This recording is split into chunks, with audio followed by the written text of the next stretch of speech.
In the past 48 hours, the President of the United States announced an operation that nobody in Washington was expecting. The U.S. Navy is going to escort merchant ships through the Strait of Hormuz. The chief of Iran's Parliamentary Security Committee responded within hours. He said any American interference in the Strait would be treated as a violation of the ceasefire, and that any foreign vessel attempting to enter would be targeted. This is the situation right now, and it raises a question that nobody has answered clearly. Are the United States really preparing to escort hundreds of merchant ships through one of the most dangerous waterways on Earth? Or is something else happening behind this announcement? On the night of Sunday, May 4th, President Donald Trump took the world by surprise with a long post on his social network, announcing what he called Project Freedom, an operation to extract the hundreds of merchant vessels that have been trapped in the Persian Gulf since the start of the Iranian blockade of the Strait of Hormuz. But the announcement raised more questions than answers. Will the U.S. Navy actually enter the Strait to escort merchant convoys? Or is this, in practice, a political pressure move with little military substance behind it? And is Trump using this operation as a pretext to provoke an Iranian reaction and justify resuming the conflict? In the post, Trump framed the operation as a humanitarian gesture. According to him, several countries he did not name had asked for American assistance to extract their vessels, which had been stranded since February 28th, when the conflict began. Trump described the merchant ships as innocent neutral parties and stated that many were running short on food and basic supplies for their crews.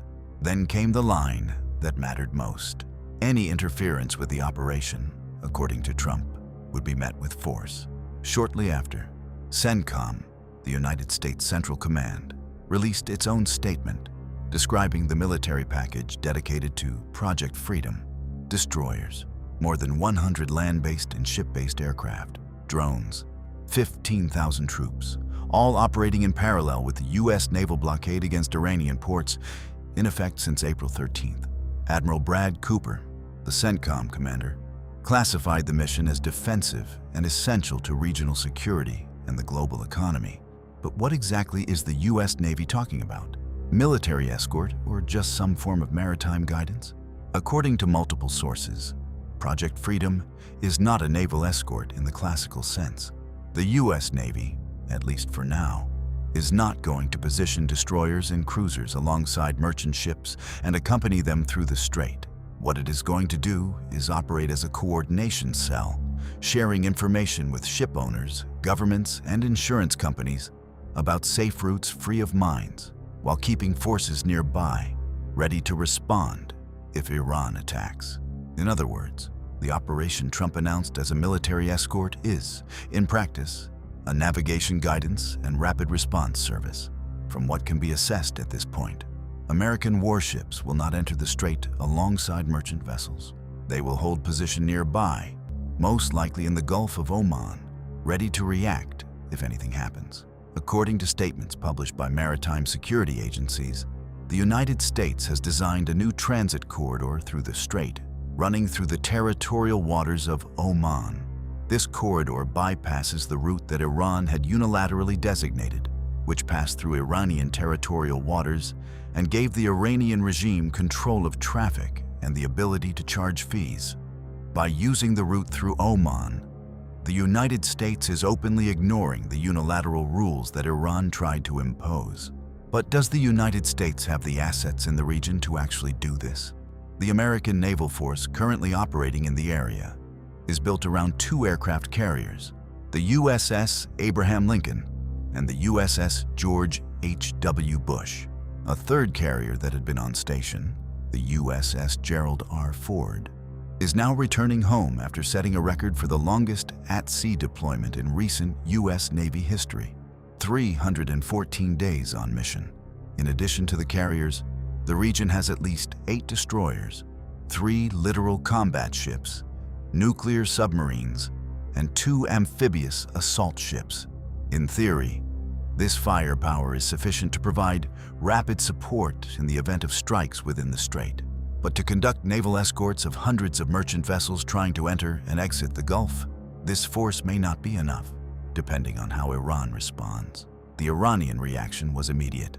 Ebrahim Azizi, chairman of Iran's Parliamentary National Security Committee, declared that any American interference in the new maritime regime of the Strait would be considered a violation of the ceasefire.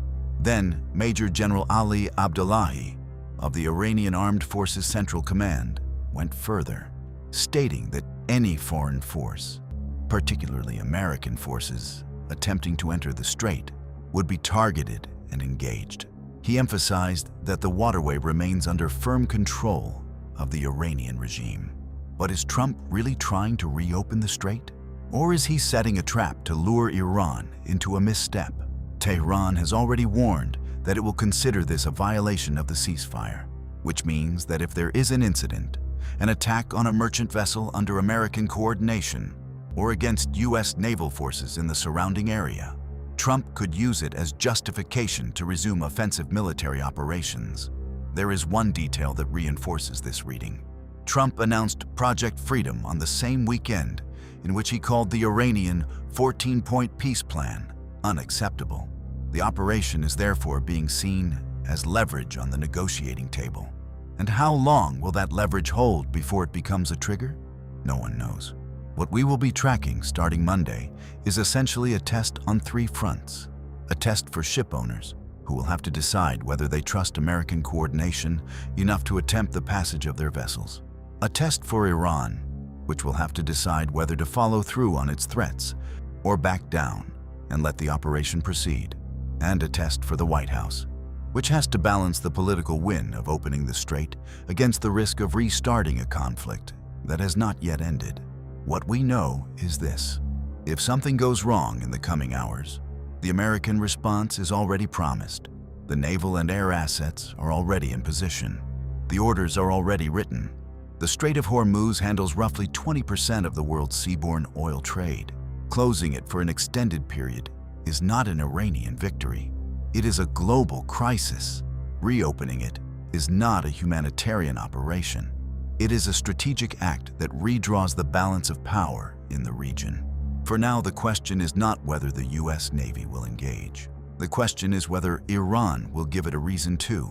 And as of this morning, May 4th, both sides are positioning their forces for an answer that may come within days or within hours. If you want to understand the bigger picture behind this confrontation, subscribe, turn on notifications, and check out other videos on our channel.